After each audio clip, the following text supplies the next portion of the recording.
The rain on Dun 5 was not the kind that washed things clean. It dragged the grit down from the upper platforms, lacing it into every drop until the streets wore a film that clung to boots and left the smell of damp metal hanging in the air. At night, the outer market swelled under a patchwork of tarps and half-broken awnings, vendors hunching over their cookpots, steam curling into the mist. The voices were low here, swallowed by the steady hiss of water against polylase and tin. Vosen kept his head down, shoulders set against the wet. His work at the trade registry was already behind him for the day, his apartment in the opposite direction, but his feet carried him along the south corridor anyway. He told himself it was for the walk, to clear his head after hours of stamping. Forms and correcting declarations from merchants who couldn't read the codes properly. But the truth had become too obvious for him to deny. He came to see if they were still there. He spotted them before he reached the last stall. The same broken awning, the same strip of pavement that stayed a little clearer because of the drainage. Grate nearby. The woman sat with her back to the wall, knees drawn slightly in, one bare foot flat on the ground, the other angled just enough to shield the small figure pressed to her side. Even in the weak light of the wall lamp, her skin held. A faint blue shimmer beneath the rainwater, and her white hair clung in heavy strands down to her waist. Her clothes, a ceremonial wrap slit high on one thigh, a cropped halter with frayed beadwork, had been made to be looked at, not to keep out the cold. The girl, though more than 6, mirrored her mother's stillness. Her hair was the same pale, white, though cut shorter, falling unevenly to her shoulders. An oversized tunic hung low on one side, exposing the curve of an collarbone. She kept her eyes down, her small frame tucked close, as if making herself smaller might keep the rain from finding her. Lowell slowed his pace. He had learned quickly that moving too directly toward them could look like the start of a transaction. He crouched a few steps away, unwrapping the cloth around a tin container. Steam rose into the cold air. "Root stew," he said, his tone even. "Still hot, bread's in the cloth." The woman's gaze lifted to his face. Her eyes were golden amber, dulled by exhaustion but steady. She didn't speak. The girl shifted but kept her head down. Lowell set the tin on the dry strip of ground, between them, and stood again. He didn't wait for them to eat, didn't angle himself for thanks. He had no interest in pity. Pity got you ignored or worse, resented as he walked away. He let himself glance back once. The woman's hand rested lightly on the girl's back, a protective touch so casual it could have been mistaken for nothing at all. But Lowell knew that stance, the quiet calculation of how to stretch what you had until the next chance came. It was the same posture he'd carried years ago, when survival meant never letting your guard down. That was why he'd be back tomorrow. Tin in hand, rain or no rain. The rain hadn't let up by the next evening, only deepened into a steady curtain that turned the alleys into narrow streams. Lowell left the registry with the ache of stamping forms still sharp in his hand, his satchel heavier than usual. 2 tins tonight. He told himself it was, because the stew had come out thicker, that it would keep better if he shared more. The real reason sat quietly in the back of his mind. He wanted to see if their wariness had shifted, even a fraction. The south corridor was quieter than the night before. Vendors had pulled their tables closer together, fires burning low under pots of broth. The smell of spice grain drifted from the noodle stall at the corner. Lowell's boots made a wet, rhythmic sound against the stone as he turned down the row where he knew they'd be. They were there, same place, same awning, but the tarp had been tied off higher with new wire, and the bedding beneath looked drier. Arian, he remembered her name now, had mended the side seam of her top with neat, tight stitches. The girl stood at the edge of a shallow puddle, hands clasped behind her back, eyes down on the water as if holding a decision there. Lowell crouched again, setting the tins in the dry space. Steam rose as he loosened the cloth. "Lentils and root tonight," he said. "Tea in the thermos." "You're on time," Arian said. Her tone as flat as the rainwater pooling beside her. She glanced past him before looking at the food. A habit he recognized now, always checking the street. "Shipment dispute shut down 2 counters," he replied. "Fewer people, more noise." The girl stepped closer, revealing a small dented spoon in her hand. "We found this," she said. "It is ours now. We lend it to you." Lowell took it with a nod. "I'll return it washed." "You did last." "Time," Arian said, and the corner of her mouth twitched as if she meant to hide it. They ate without ceremony. Sia, he'd heard Arian use the name, cupped her hands around the tin for warmth. Lowell let the quiet stretch, only scanning. The alley now and then.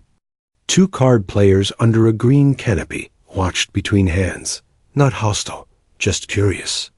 The noodle seller gave him the measuring look vendors, reserved for new regulars. When Arian's tin was half empty, Lowell said, "I have a question." "You can." "Refuse, and the food stays." Her eyes lifted. "Ask, why here, and not the inner shelters near the transit line?" "Because the shelters require a sponsor," she said. "Ours left the colony last month. The line outside is longer than the hours they're open. They take families with papers first. Ours are expired." "How?" "A broker kept them to hold us to work. When she changed the work, I refused. We left without the papers." He held her gaze. "The change wasn't in a contract." "It was a change in the room," she said, and that was all she offered. Lowell nodded slowly, the meaning plain enough. He looked at Sia, who ate steadily, focused on the heat in her hands. He thought about the side door at the registry, the file room no one used before the day shift. A place with hot water, towels, and an hour where they wouldn't be watched. The idea settled in his mind, taking root, even as the rain hissed against the awning above them. The thought followed him through the night, curling into his mind every time the wind rattled his apartment's single-pane window. By dawn, it had hardened into a plan. Not a generous impulse, not charity. Those could be ignored or refused. This was a trade, their work for warmth and privacy. An arrangement that left no one owing. Lowell left earlier than usual. The streets, still holding the half-dark. Lamps threw pale cones across the slick pavement, mist curling low to blur the edges. His satchel carried 2 wrapped tins, a thermos, and a clean towel folded flat in plain paper. The sandals, simple leather with no markings, he tucked at the bottom. The side street by the registry was empty when he arrived. He unlocked the outer latch and stepped into the shadow of the doorway, listening. Footsteps came from the far end, quick light, then slowing. Arian appeared first, hair tied back, her skirt and repaired top dry despite the damp air. Her eyes swept the lane in 2 precise passes before she looked at him. Sia followed close, the towel from last night clutched to her chest. "You weren't followed," Lowell said quietly. "We walked the long way," Arian replied. Her voice was steady, but the quick exhale and the latch clicked open told him more. Inside. The registry was all hum and silence, the vents louder without the noise of the day shift. Lowell led them past the rows of steel cabinets to the small staff washroom at the far end of the file room. "No one will be here for an hour," he said. "Hot water takes a minute to run clear. Towels are on the hook." Arian stepped in first, checking the frosted window and lock. Sia hesitated until her mother nodded, then slipped inside. The door closed with a soft click. Lowell stayed at one of the tables, opening drawers and shifting ledgers, as if to prove his reason for being there. He didn't need to see them to know what the water meant, not just clean skin, but the choice of when and how to wash. The rare chance to let the street rinse away on their own terms. The sound of the shower echoed faintly. Once, a muffled laugh from Sia reached him through the door, light and unguarded. It caught him off guard, that sound. When they emerged, steam followed them into the file room. Arian's hair hung straight and damp, the beadwork on her top catching the light now that the dust was gone. Sia's tunic looked softer, her hair brushed back. Lowell set the sandals on the table. Plain, should fit? Sia's eyes lit briefly. She glanced at her mother, got a single nod, and slid them on. Then she unclipped the small tag from Lowell's satchel strap. Trade complete, she said with quiet satisfaction. Fits? Yes. She pressed her toes down, casting the hold. Arian folded the towel neatly. We'll keep this for tomorrow. You? Can. Same time. 3 knocks, then 2. Her gaze held his a moment. Until it stops being safe. That's fair. When they left, their steps were unhurried, the street no longer dictating every movement. For the first time since he'd noticed them under the awning, Lowell felt the shape of something that could hold. Fragile still, but real. Tomorrow, he thought, and the day after if it lasted, the rain returned in the night, harder than before, drumming on the roof of Lowell's apartment until the gutters overflowed. By morning, the streets of Dun 5 were slick rivers of grit-stained water. He rose before the lamps dimmed, moving through his small rooms in practiced silence, parceling out the day's offerings, 2 tins of food, a thermos of tea, and a smaller bundle he had prepared the night before. Gloves for Sia, stitched plain, the sort of thing that drew no remarks. He reached the registry's side street early, the mist so heavy it clung to his coat and beaded in his hair. The lane was empty until a pair of shapes emerged at the far end, Sia first, scarf pulled high, hands tucked into her mother's. Wrap for warmth. Arian behind her, scanning the street out of habit. The difference now was subtle, but clear. The sweep of her eyes was slower, less sharp, as though the edge of vigilance had dulled a fraction. Inside, the air carried the faint hum of the vents and the stillness that Lowell had come to think of as their hour. He locked the door behind them and led the way to the file room. Water's already hot, he said, setting the gloves on the table. For the market. Next week will turn colder. Sia slid them on immediately, flexing her fingers with a grin. Now I can carry hot bread without burning my hands. That's one way to use them, Lowell said, and Arian's mouth twitched at the corner, almost a smile. They disappeared into the washroom, the sound of the shower soft but steady through the door.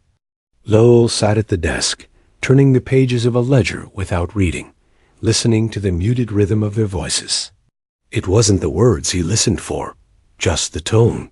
The sound told him more than any answer Arian might give.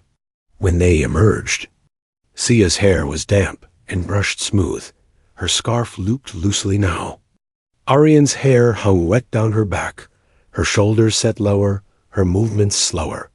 She placed the towel on the table without being asked. You said no one comes here in the morning, Arian said. Is that always true? Mostly, Lowell answered. One cleaner comes early every 3rd day, but she works the upper floors first. I watch the clock. And if someone came in now? I'd take the responsibility, he said. Say you were helping me move records. Simple truth works better than hiding. Her eyes lingered on him, weighing the answer. Then she nodded once. They left with no rush, Sia adjusting her gloves as if testing their seams. At the door, Arian glanced back. Tomorrow? Tomorrow, Lowell confirmed. When the latch clicked behind them, the room felt colder. He stood in the quiet, realizing that somewhere in the last few days, the pattern had shifted. This was no longer about food or warmth alone. It was about building something they could rely on, one unremarkable, careful morning at a time.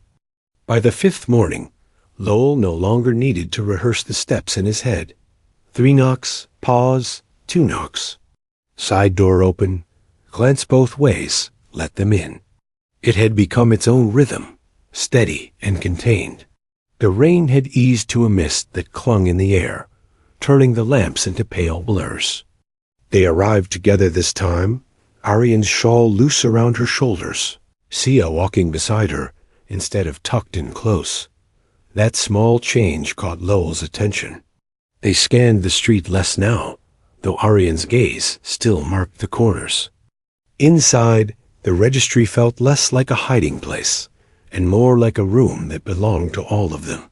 Lowell set a cloth-covered tray on the desk. "Breakfast here today," he said. "We'll talk while we eat." Sia climbed onto the bench without, waiting for permission, pulling her scarf free and setting it neatly beside her. Arian sat opposite, brushing damp hair over one shoulder. "Talk about what?" she asked, tone curious but not guarded. "About what comes next," Lowell said. "You've been coming here for more than a week. You've got clean clothes, steady food, a place to be warm. But that's just survival. You need something beyond it." Arian's eyes narrowed slightly. "And you have an idea?" "I have a friend in the records transfer office," Lowell said. "She needs someone careful with their hands, patient, and willing to learn. She doesn't ask questions if the work gets done and the papers match the files. It's a small wage and credits, but more important, it puts your name in the district's work file. New identification, off-the-shelter roles." Arian sat very still. "And Sia? She stays with me during your shifts. The office has had staff bring children before. No one cares as long as she's quiet." Sia had been following the exchange with her head tilted, eyes darting between them. "Does that mean we don't have to stay under the awning anymore?" "It means you choose where you stay," Lowell told her. "Not the street, not the shelter. Your choice." Arian's gaze locked on his. "Why are you doing this?" "Because I'm tired of watching you measure life in hours until the next meal," he said. "Because I can help without owning any part of you. And because you've made it clear you'll do the work to keep what you have." The silence stretched, but it wasn't the brittle pause of caution anymore. It was the weight of considering change. Finally, Arian gave a single nod. "Then I accept." Sia smiled faintly into her cup of tea, as though the words had landed exactly where she hoped they would.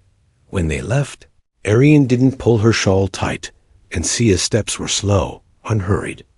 At the door, Arian glanced back once. "No more knocks," she said. "No more knocks," Lowell agreed, locking the door behind them with the sense that the shape of their lives had just shifted for good. The flat was nothing like the registry. No hum of vents, no echo of footsteps down empty corridors, just the steady quiet of walls that were theirs alone. Lowell had found it through a contact who asked no questions, paid the first month in full, and left the rest to Arian's earnings from the records transfer office. 2 rooms, a small kitchen, a narrow balcony. The lock on the front door turned.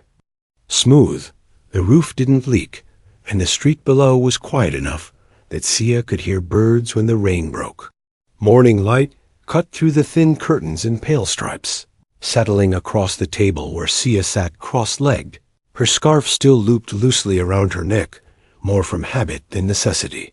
She bent over one of Lowell's old ledger books, copying letters onto a scrap of paper, her tongue caught between her teeth in concentration. She didn't look up when he passed, but the faint upward tilt of her mouth told him she'd seen his shadow on the page dot at the counter. Arian sliced bread with the same measured precision she brought to every task. Her hair hung loose down her back, catching the light, and the soft hiss of the kettle filled the kitchen. She looked over when he stepped closer, her eyes catching his briefly before she handed him the plate. Their fingers brushed, not accidental, not deliberate either, just a touch that belonged. They ate without hurry. Sia chattered about a stall in the market that sold cloth dyed in colors she'd never seen, her hands sketching wide shapes in the air. Arian listened, occasionally adding a quiet word, her hand resting lightly on Sia's shoulder.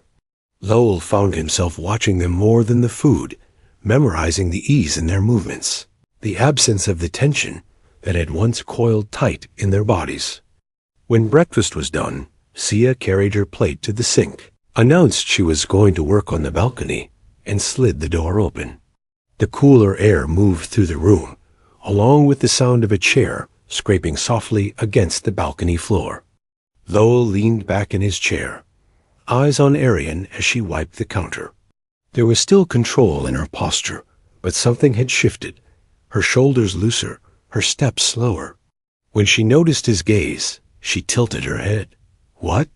she asked. "Nothing," he said. "Just thinking how different it feels in here now." Her mouth curved slightly. "Different is good." He stood, crossing the space between them. His hands rested lightly at her waist, testing, giving her the space to step back if she chose. She didn't. Instead, her palms settled against his chest, fingers curling into the fabric of his shirt. Their eyes held for a long moment, the silence between them steady, filled with the muted sounds of the street outside. Arian tilted her head, her forehead brushing his before her lips found his in a slow, deliberate kiss, one without urgency, heavy with the weight of choice. When they parted, she stayed close, her hands still resting on him. "It's ours," she said softly. "It's ours," he agreed. From the balcony, Sia's voice rose, calling about a bird she'd spotted. Arian's smile reached her eyes, and Lowell knew that whatever came next, the foundation they'd built here would hold. Days stretched into weeks, and the old patterns faded until they felt like someone else's story.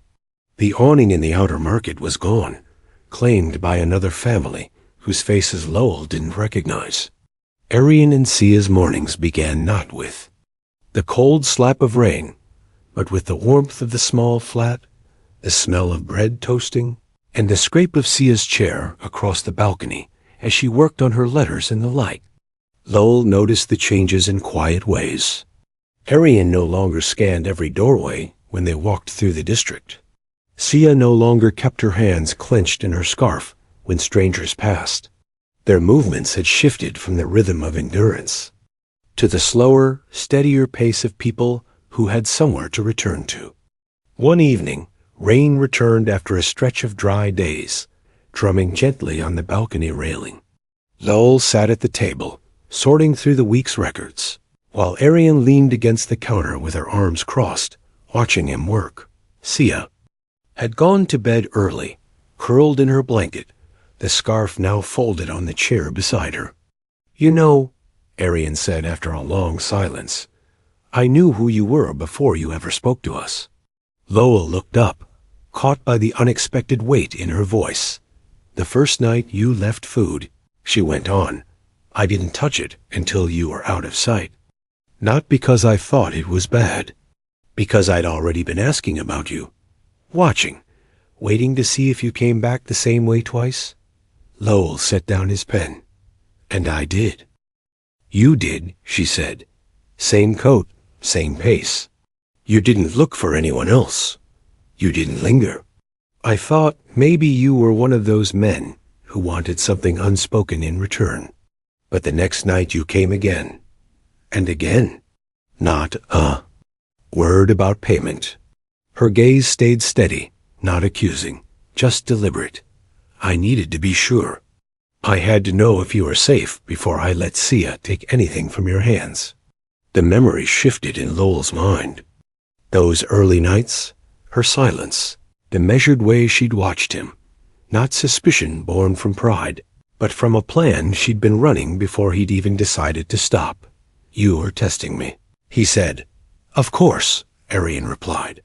"Letting the wrong person in is worse than the cold, worse than hunger. I wasn't going to risk her for a hot meal." Something in his chest loosened, the understanding settling between them like a final piece of a puzzle. "Then it wasn't me saving you," he said. "It was us choosing each other?" Her mouth softened, almost a smile. "That's the only way it works." From the bedroom, Sia's small voice carried into the quiet. She was murmuring to herself, half asleep, words tangled and dream-heavy. Arian glanced toward the sound, then back at him. Lowell reached across the table, his hand finding hers without ceremony. The rain outside deepened, steady and sure, and he knew this wasn't a fragile arrangement anymore. It wasn't rescue, wasn't debt, wasn't chance dot. It was a life they built, tested, chosen, and theirs to keep.